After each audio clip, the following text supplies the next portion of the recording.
So I'm going to continue in the same spreadsheet, but now I'm going to compute the payback period, and I'm going to actually start by just copying and pasting this table down here. All right, so what I want to basically do with the payback period, to compute the payback period, is I want to add a cumulative sum. All right, so this is going to just be running totals. Let me do a little bit of formatting here just to clean it up a little bit. Okay, that's good.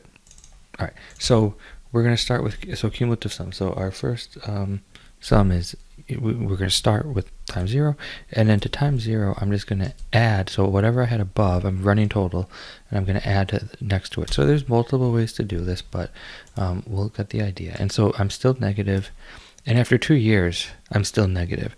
Now notice the company has a required payback of 2 years, so in some sense I'm done here because I know that this project is not going to pay back within 2 years. However, I do want to see what the payback period is, so I'll continue just for the sake of this particular concept.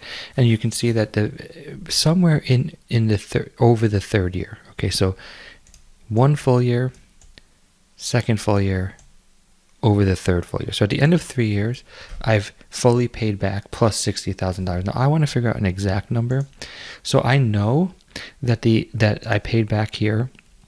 I know that I paid back sometime over the 3rd year. So basically what I did is I paid back 2 full years.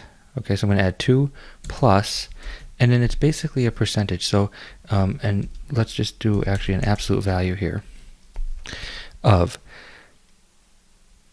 I needed to pay back of the 91,080 in the 3rd year, I needed to pay 31,080. So I'm going to basically take the percent of the 3rd year that I needed. And so I get 2.34. Okay, and so this number here, this is the payback. And I'll highlight the NPV too, just for some consistency.